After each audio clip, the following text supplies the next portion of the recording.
আজকে আমি আপনাদেরকে দারুণ একটা জিনিস দিয়ে কাটলেট বানিয়ে দেখাবো। তার জন্য সম্পূর্ণ পুরো ভিডিওটা দেখুন কি দিয়ে আজকে আমি কাটলেট বানাই।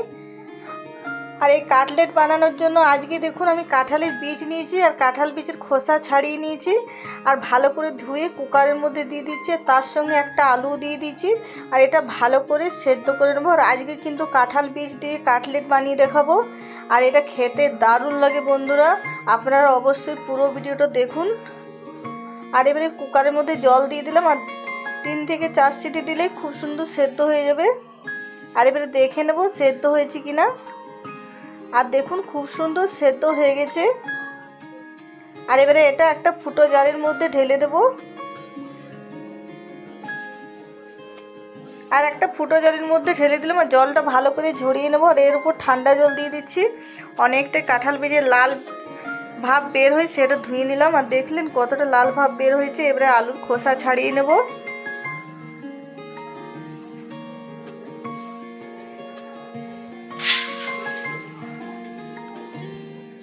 আর আলুর খোসা ছাড়িয়ে নেব।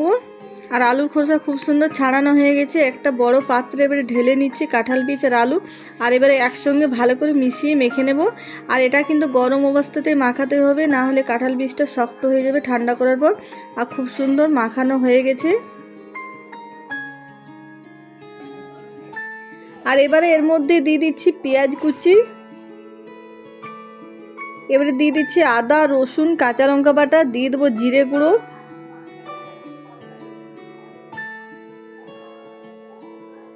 এক চামচ মতো দিয়ে দিলাম জিরে গুঁড়ো।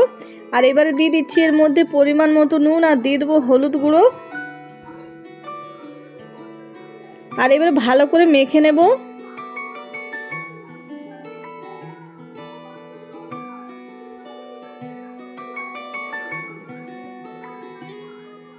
আর ভালো করে মাখানো হয়ে গেছে। এবারে এর মধ্যে দিয়ে দেবো 2 চামচ মতো বেসন।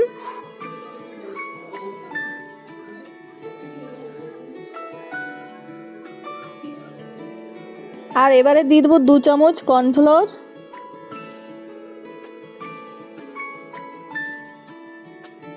আর এবারে একসঙ্গে খুব ভালো করে মেখে নেব।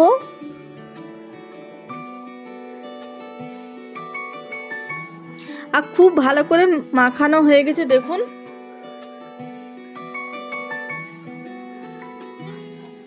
আর এবারে হাতের মধ্যে একটু সরষের তেল লাগিয়ে নিচ্ছি। কাটলেটটা বানাতে ভালো হবে, হাতে লাগবে না, তার জন্য সরষের তেল মেখে নিলাম। আর এবারে কাটলেটটা বানিয়ে নিচ্ছি দেখুন।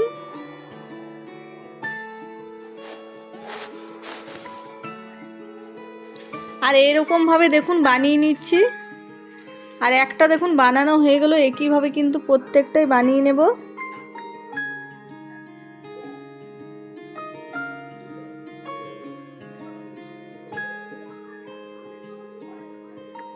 আর একে একে দেখুন অনেকগুলোই বানানো হয়ে গেল। এবারে কাটলেট ভেজে নেব।